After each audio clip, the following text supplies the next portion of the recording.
अस्सलाम वालेकुम नाजरीन, मेरा नाम आदिल तनवीर है।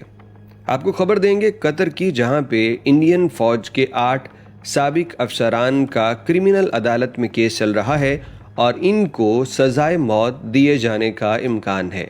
आखिर इसके पीछे वजह क्या है, इन लोगों ने क्या किया और पाकिस्तान की खुफिया एजेंसियों ने कतर की किस तरह से मदद की, ये सारी आज की इस वीडियो में हम तफसीलात शामिल करेंगे। सबसे पहले आपको ये बता दें कि कतर ने अपनी दिफाई हैसियत को मजबूत करने के लिए अपनी एक दिफाई कंपनी के अंदर इंडियन नेवी के एहलकारों को जॉब पे रखा था। ये तमाम लोग वो हैं जो आर्मी से रिटायरमेंट ले चुके हैं और अब इनको, चूँकि मिडल ईस्ट में आप जानते हैं कतर अच्छी तनख्वाह ऑफ़र करता है, तो इन्होंने कुछ अपने टाइम पे रिटायर्ड हुए थे, कईयों ने कबल अज़ वक्त रिटायरमेंट लेके यहाँ पे नौकरी शुरू कर दी। यहाँ दरअसल हो ये रहा था कि जो कतर की बहरिया है उसको ट्रेनिंग देने के लिए और उनकी टेक्निक्स में इजाफा करने के लिए ये कंपनी काम कर रही थी, जिसमें इंडियंस भी रखे हुए थे। अब हुआ ये कि कतर ने इटली के साथ आबदोज़ ख़रीदने के मुआहदे कर रखे थे, जिनकी तफसीलात इस कंपनी के पास थी। कंपनी में काम करने वाले इंडियन नेवी के साबिक एहलकारों ने वो तफसीलात किसी तरह से इसराइल तक पहुंचा दी और आप जानते हैं कि कतर इसराइल को तस्लीम नहीं करता।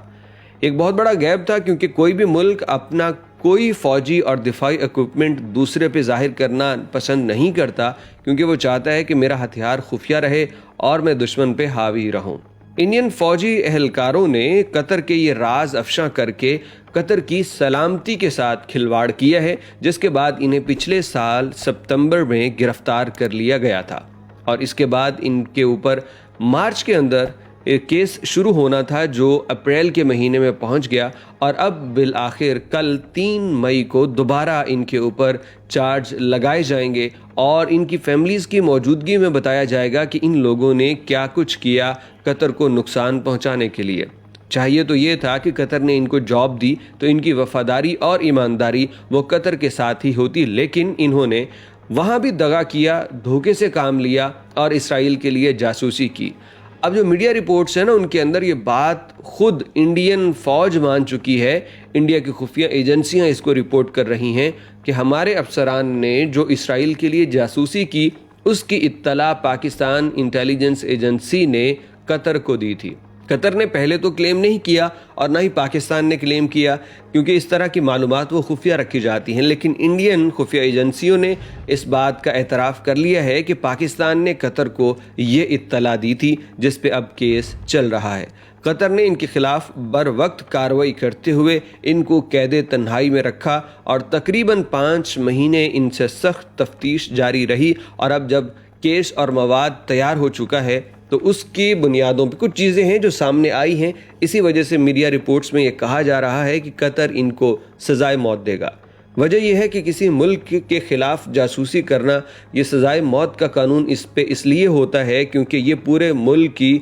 सालमियत से खेलना होता है। लिहाजा कोई भी मुल्क इस सिलसिले में बर्दाश्त से काम नहीं लेता, क्योंकि ये सिर्फ़ एक डिपार्टमेंट का नहीं, पूरे मुल्क की सलामती का मामला है। इसी को लेकर लगता यह है कि अब कतर इन लोगों को बड़ी सख्त सज़ा देगा। इसमें तमाम के तमाम कोई कैप्टन, कोई मेजर और कोई दीगर रैंक के अफसरान थे। कंपनी ने फौरी तौर पे बाकी इंडियंस को भी अपनी कंपनी से निकाल दिया और इसके बाद जो बाकी इंडियंस कतर के अंदर मौजूद हैं, उनकी जॉब्स के ऊपर भी सवाल उठ रहे हैं। इस कंपनी से तो सारे इंडियन निकाले जा चुके, लेकिन कहा जा रहा है कि इसका असर बाकी इंडियंस पे भी पड़ेगा। यानी उधर हम बार बार बात करते हैं कि जिस तरह से सऊदी अरेबिया के अंदर कुछ लोगों ने ज़ाती मुफाद के लिए अपने मुल्क का नाम बदनाम किया और जुराइम करते हैं सऊदी अरब के अंदर, ठीक वैसा ही काम कतर में लोगों ने अपने ज़ाती मुफाद के लिए किया और इंडिया यानी अपने मुल्क को बदनाम किया।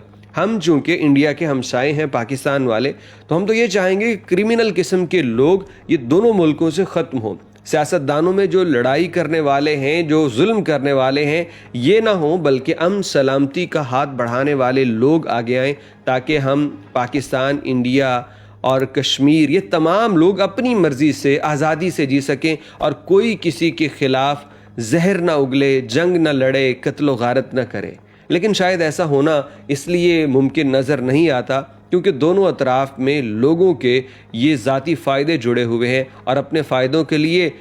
جو بڑے بڑے طاقت رکھنے والے ہیں وہ لڑائی کرواتے ہیں۔ لڑائی اور جنگ میں سارے کاروبار ہوتے ہیں، امن میں اس طرح کے کاروبار نہیں ہو سکتے جو پاکستان انڈیا کے اندر اور پھر یہاں سے دوسرے ملکوں میں جا کے کیے جاتے ہیں۔ خیر، آپ کو ایک خبر دی ہے کہ انڈین نیوی کے سابق اہلکار پاکستانی خفیہ ایجنسی کی اطلاع پہ قطر کے اندر پکڑے گئے اور اب ان کے دہشت گردی اور کرمنل ایکٹ کے تحت کارروائیاں ہونے کے بعد سزائے موت دیے جانے کا قوی امکان ہے۔